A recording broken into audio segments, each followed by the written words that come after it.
Good afternoon, everyone, and welcome to this week's Way Forward Workshop, Leader Lunch Break. We are pleased to welcome Nick Castele to today's conversation. Nick grew up in Cleveland, graduated from St. Ignatius, and left for college. But fortunately for us, he brought his talents back after honing his journalistic skills at Northwestern University. Since 2012, he has been telling the stories of Northeast Ohio for WCPN and WVIZ, PBS Ideastream. He also files stories nationally for NPR and even occasionally fills in as host for Morning Edition and All Things Considered. His passion is state and regional politics and governance, told without bias. He has reported on everything from illegal dump operators who collected millions in public money to government lawsuits over the opioid crisis.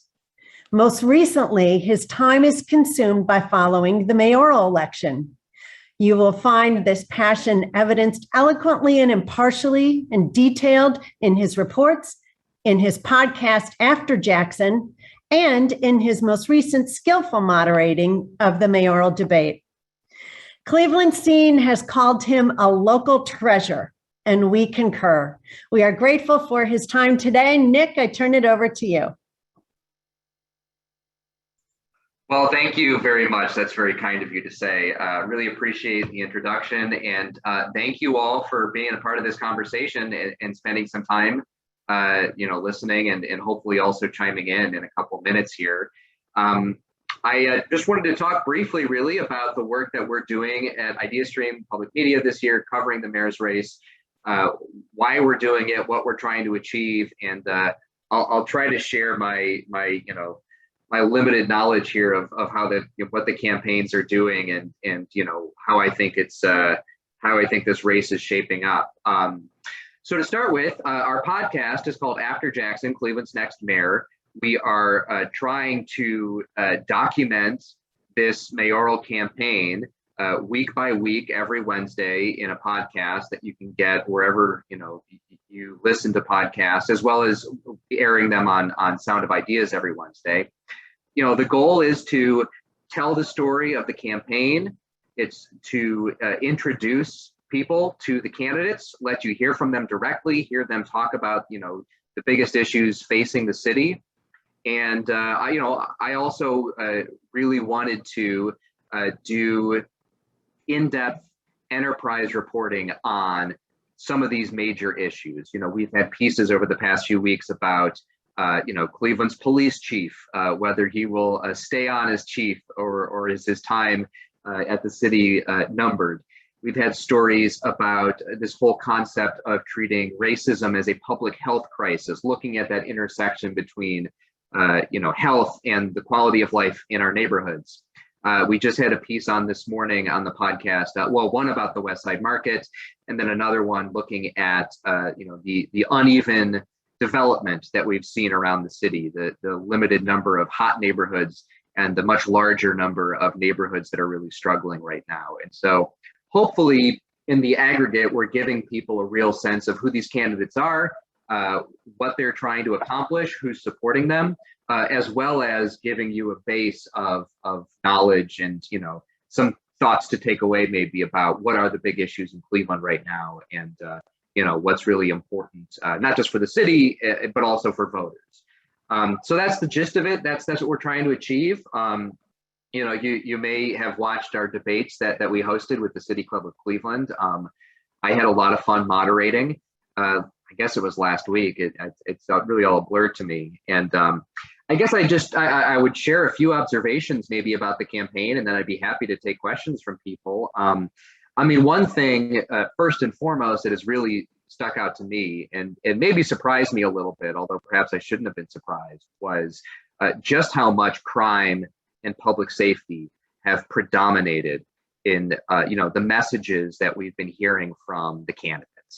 And there's been a little bit of discussion about, well, is this just always the case in a municipal election? One of the biggest parts of the city workforce and the city budget is the police department. So it makes sense that mayoral candidates would be talking about that a lot. We also of course, saw a really precipitous increase in the number of homicides last year during the kind of the beginnings and the thick of last year's pandemic.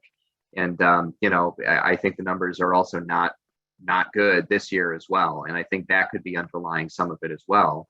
On top of that, of course, in the wake of the killing of George Floyd in Minneapolis last year, of course, there's been a new focus on questions of racial justice and equity and equitable treatment by police, or inequitable treatment in some cases, and how police agencies respect the citizens' civil rights. And so it's interesting to see those two questions sometimes in conflict, and to see how the candidates are trying to, I think, walk the line between saying, we're really concerned about homicides, we need more police, or we need police to be doing more, but we also, care about civil rights too, and we want to try to, make the department more respectful of those.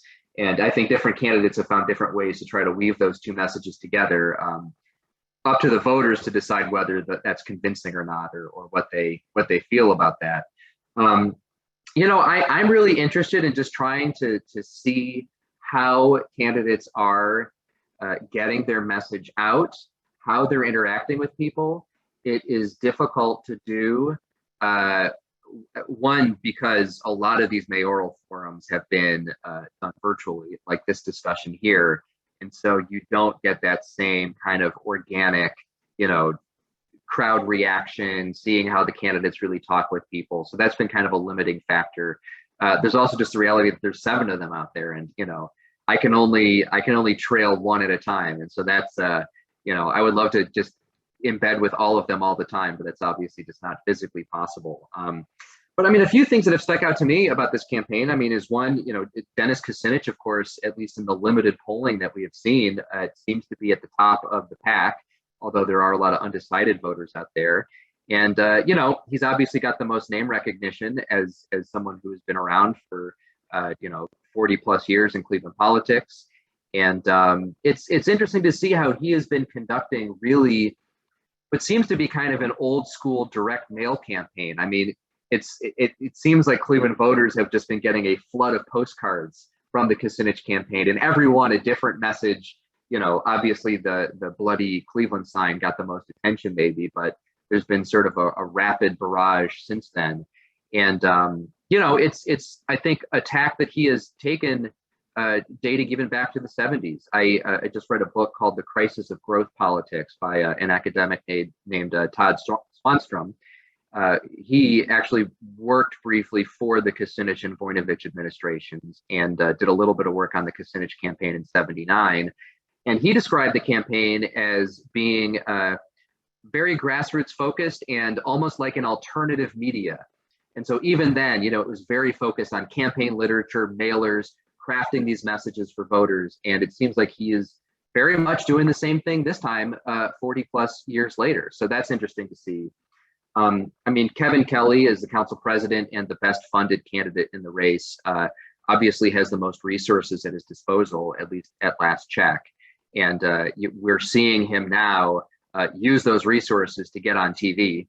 He's got a 1-minute spot that's been airing for a little bit. I think he's going up now with a 30-second spot that is saying two things, saying, one, we can't go back in time, which seems to be a reference to Kucinich, and also saying we don't want a candidate with training wheels.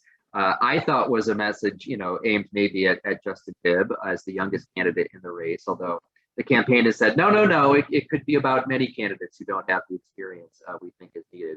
But the point being, Kelly with the most money is the best situated to really wage this air war. And Justin Bibb does have an ad up on TV right now, but many of the candidates just don't have the resources to do that.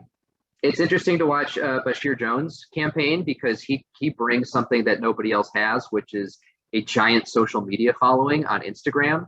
And it's been interesting to see him try to translate that into voters. He's been really pushing voter registration on his Instagram, trying to get, I think, especially young people who might have seen him speak at their schools, at their graduations, and convert that into voters. We'll see in a couple of weeks whether he was successful at that, but that's been very interesting to watch. And One other thought I might leave us with before maybe we take some questions is just one of the biggest questions of all, besides who's going to win, is voter turnout. Turnout in 2017 in the primary. I just looked it up. I should look at it again. I think it was like 13 or 14%. It was very low in the primary. And I was just looking at the voter registration numbers, and according to the Board of Elections, Cleveland now has a little bit shy of 248,000 registered voters, which is a decline from last year. So we've already lost about 4,000 registered voters from last year compared to the November general. It's down 10,000 plus from the 2017 race. And obviously, most of those voters will probably not vote in this primary if recent history is any guide. But I think it shows us, what might be a disconcerting fact that just as Cleveland's population has continued to decline, its political power is too, as the number of registered voters shrinks. And that's not a very pleasant fact, but that's just what the numbers tell us. So we'll see. The fact that this is an open race for the first time in 20 years since Mike White decided not to run again. New mayor for the first time in 16 years. We got lots of candidates. This is the most exciting race probably in quite some time. Will that translate into more people showing up to vote? Is a big question that I'm watching, and I don't know. We'll find out in a couple of weeks. So that's kind of where my head is at right now as far as the questions I'm following and watching. I will be very interested to see, one, who ends up in the top two on September 14th. And will also be very interesting to see how many votes separate number 2 and number 3. I suspect that, it may be a very tight race to get into that top 2. And, they may be separated by very few votes. So it just seems like anything could happen. And I haven't talked to anybody who says they know for sure what's going to happen. So, or if I have, I'm not sure if they're to be believed.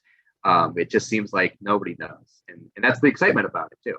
So with that, I'd be happy to stop talking and to hear people's questions and input. It would be fun to, hear how things look to all of you. Nick, thank you so much. And we have had questions start to come in. So let's start around the endorsement. So Mike White recently endorsed Justin Bibb. Any thoughts on how this impacted the race? And are there other endorsements that have surprised you throughout this? As far as how it impacted the race, who knows? It's hard to say. I think that, I went to the event with Mayor White and Bibb at Justin's grandma's house in the Mount Pleasant Union Miles area. And it seemed to me that White's message was crafted, I think, for older African-American voters. He said things like, Justin is the candidate who has done what we've all asked you to do. Don't run with the wrong crowd, go get an education, come back and serve your community. He's checked all the boxes. White was very, very kind and generous with Justin's mom. And I think all of that to me seemed to be sending a message to a big voting bloc on the southeast side of Cleveland, a lot of older African-American homeowners where maybe Justin is not so familiar, at least maybe not as familiar as some of the candidates who have been on the ballot before, like Sandra Williams or Zach Reed. That to me seemed like the thrust of that message. Obviously, Mayor White has also spent a lot of time, I think, advising community development corporations. And so there's that whole world as well that, maybe hearing a message in his endorsement too. I can only kind of speculate on what that means, but those were at least my observations from seeing that endorsement. So as we look around at the polling, so far we've seen one poll. Is more polling data in the works? And that initial poll suggested almost 25% undecided. Where do you think undecided people may lean in? Maybe staying home. Who knows, right? Especially with voter turnout so low, it's just so hard to say. And it's a double-edged sword, I think, with the polling. On one hand, there's so little polling. It's frustrating because we don't really have a clear picture of how are these candidates resonating with voters. We don't have numbers and data, at least externally for the public to see, that really tells us that. I imagine the candidates have their own internal polling, but very few, I don't think any of them have shared their internal polling, which maybe tells you something about how close this race is. Nobody has a great poll to run away with. I'm speculating, but that's a possibility. The double-edged sword, though, is you could have a lot of polling, like you had in 2016 in the presidential election, and some of that, maybe misled us into thinking that, Hillary Clinton was going to walk away with the election. And so, on the one hand, we don't have polling to give us a clear picture. We also don't have polling that might give us an opaque picture too. So, I think there's two sides to that coin. As we talk about low voter turnout, is there a particular candidate who might benefit from having a low voter turnout for the primary? That's a good question. I don't know. It's an interesting question that I haven't really thought about that much. What I think we do, what I've been able to see from what we do know about who votes in these municipal races is that the electorate tends to be older. I did the best I could by looking at the voter file that you can get from the County Board of Elections. I looked at the list of all the people who are marked down as having voted in the 2017 municipal elections in Cleveland. You also get their birth year in that file. So you can analyze what's the median age of these voters. And at least the median age of those voters at the time of the 2017 election was, I think, 58. So they're now 62 years old. And that's the median age. So you have a whole universe of people that's older than that. And then, then you got all the rest who are younger than that. So if you see that people in their 20s, 30s, and 40s don't really show up, people in their 50s, 60s, 70s, and 80s do, does that benefit someone like a Kucinich who has a lot, name recognition, ties going back 40 years, who is in that same age cohort? Maybe. But is there also an advantage to a younger candidate like a Justin Bibb or Bashir Jones? If they can get younger people to actually show up and vote, they could bring new people to the game. And, that could be a difference maker, potentially. That's at least, my speculation based on the age. Have you seen strategies being implemented that you feel will really help to get the voter turnout? Or what else could we be doing as a community to get people to come out to the polls? I don't know. It's definitely a tough question. And it seems like the numbers, at least the number of registered voters, has been declining. Voter turnout, I think in the past couple presidential races, has started to go down too. I mean, last year was obviously just a weird aberration of a year with the pandemic, with this big switch to voting by mail, which, looking at the turnout, seems to have been a switch that, higher income suburban voters were able to make with some ease. Lower income voters in the city of Cleveland maybe didn't make that switch or got left behind. And, that seems like a big question. And what does it take besides just lots and lots of field organizing, going door to door, working as hard as you can to just talk to people and get people to show up? Population decline's got to be a part of the picture too. We lost 6% of our population in the last census over the past 10 years. And so if people are leaving the city, that's fewer people to show up and vote. Obviously, voter turnout as a percentage may not be affected by that, kind of ratio, but the total number of votes cast is. And that seems like another part of the story. Other than public safety, which you mentioned that the candidates really have been focusing on, what issues do you think will make or break a candidate in this election? I don't know. I mean, crime and public safety have just been really big topics. I think, people seem to care about issues like development and housing as well. I've seen a lot of great conversation just even today on our latest podcast episode. I think it all just depends on who shows up to vote and what message is really going to resonate with them. And I think that's the question that I want to do more reporting on too, just to get a better sense of it, because it does seem like such a, like there are a lot of unknowns about that, at least to me right now. Maybe the candidates have a clearer sense of that. Based on what you've seen thus far, what do you feel might be the most effective campaign tool? Is it TV spots, social media, mail, personal appearances? I don't know. I mean, that's not really my expertise. I don't know a ton about sort of the technicalities of campaigning. I mean, TV seems like it's got its drawbacks and its advantages. One, you reach a big audience. You can reach a lot of people all at once. And especially if you're someone like Kevin Kelly, who's going to, it seems, kind of be the only one, well, Bibb too, but he's going to predominate on television with his ads.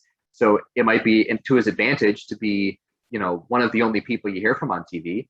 At the same time, it costs a lot of money and you're spending a lot of money, and that, there are people in, South Euclid and Medina and Akron who are watching your ad too, and they do you no good in this election. So there's a drawback there. Direct mail is less expensive. I imagine, the reason Dennis Kucinich is focusing on not just direct mail, but postcards is because those are probably the cheapest piece of literature. And so you can do high volume at low cost. So that's one advantage. But then you got to go door to door. You got to find people and talk with them face to face. And you need a ground operation or just a lot of time to do that. And, that's the part where it's hard to see exactly which candidate has the edge because, so much of that is happening neighborhood by neighborhood and you can't be everywhere at once. So as you are out at the various events and covering this campaign, what are you hearing from the residents of Cleveland? What are they the most interested in? What seems to be resonating based on what you've seen? That's the question I really want to get to the most now. I've spent a lot of time kind of with the candidates, listening to them. And I'm hoping now in the kind of the final weeks before the election that we can just get out and just listen to people and hear like, what do you really care about? What matters to you? And hear that perspective as well. I had a fun moment at the Mike White, Justin Bibb endorsement. They took questions afterward from reporters. And so, a couple of reporters asked some questions, but then like just other people who showed up started asking questions too. And there was a woman named Sandra Bishop, who is actually the older sister of Ward 2 Councilman Kevin Bishop.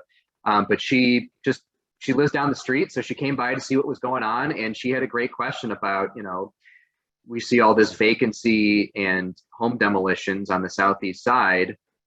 What comes next? Where is, when are we going to see, real growth and things move in a direction other than demolitions? And so, that seemed to be a real issue for her. And also, I should mention, being able to get financing for home repairs was a big issue for her. And it seems like what I've heard from people in the community development world is that credit is still really tight right now, and probably particularly for the Cleveland market, because prices are generally so low and home values are so low. It might be hard to get a very small loan from a bank when they can make a $400,000 loan for someone to buy a house in Rocky River. So, I mean, that's an issue too. That's very interesting to me. So let's focus on last week's mayoral debate and get some insights on how your night went. How was that night for you? How did you prepare? What stood out for you? And how did you manage all of those personalities throughout the evening? Yeah, I was going into it. I was, kind of nervous because I was expecting, especially after the first debate, I was expecting this to be a lot more raucous. I thought, they're really going to take some swings at each other now, and they might try to, work the refs and talk over me. And I was mostly focused with like, how do I just keep my hands on the steering wheel for this debate? And so I was actually kind of surprised because I thought it was a little bit more muted than I was expecting. Maybe just because I was expecting a total brawl. And I mean, you did have some moments where the candidates kind of, went after each other, which were fun to watch. But as far as being able to manage all the people, things generally went pretty smoothly. I thought it was the way we set up the rules for the debate. We had questions submitted from listeners from the community, people who filled out the form online. And we selected some of them. We had them record videos. And so the plan was for every question, I was going to give each question to 3 different candidates. So not every candidate was, at least as initially conceived, was going to answer every question. So each of the 3 people would get 1 minute. If somebody attacks you and you need to rebut, we'll give you 30 seconds to say your piece.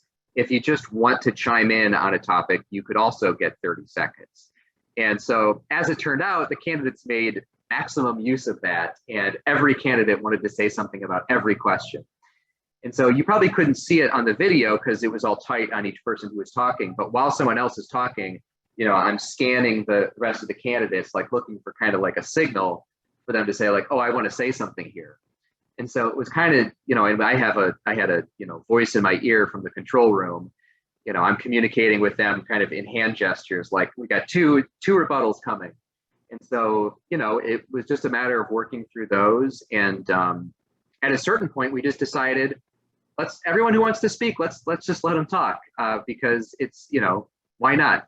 We'll give them the time. And so that's kind of why it ended up, I think, kind of a faster pace where you had just rapid fire people 30-second answers, because the candidates demanded that time, and we decided to give it to them.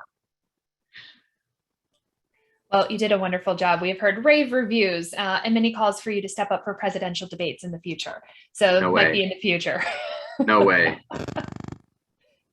So as you've heard from the candidates, have you heard much from them about how they're going to fill their cabinet, the directors and chief positions? No, that's a great question. Thank you, Tony, for that. That is a good question. I don't know. It's a great one. I mean, for obvious reasons, there's been a lot of focus on the police chief. Will you fire the chief? Will you hire a new one? Will you fire him at a press conference? That kind of thing. But the other ones, that'd be a good question, because obviously big issues like, public works, city services, there's a whole lot of other issues besides police where you'd want to know, are you going to hire, new people? With all due respect to City Hall, there are a lot of people there who have been doing their jobs since the White administration. And so are there candidates who are really promising a clean sweep? It's an interesting question, and I would be interested to ask it and hear what the candidates say. Right, and as we look to wrap up our time, let's start to look ahead and kind of from your perspective and your opinions, who might be coming out of that primary? Who do you think those top two spots would be? How might that shake out? Who knows? And that's the kind of the fun of it. If you take the AFL-CIO poll at face value, they obviously endorsed Dennis Kucinich. You have Kucinich at number one, and almost everybody else neck and neck for number two. That seems like a distinct possibility. Or maybe that poll is not right, and it could be a totally different combination. I just have no way of knowing, but it at least seems like I could imagine a number of different combinations of top one and two that would maybe make sense to me, in hindsight. So I would hesitate to really lay my cards down right now, because honestly, I have no idea. And, I'm looking forward to being surprised. Well, Nick, we appreciate your time today and sharing what you've learned and what you've seen so far on the campaign. Certainly a very interesting time in Cleveland, and we are looking forward to the next few weeks and appreciate you joining us this afternoon. Cool. Well, thank you so much. Thanks for the time. Much appreciated.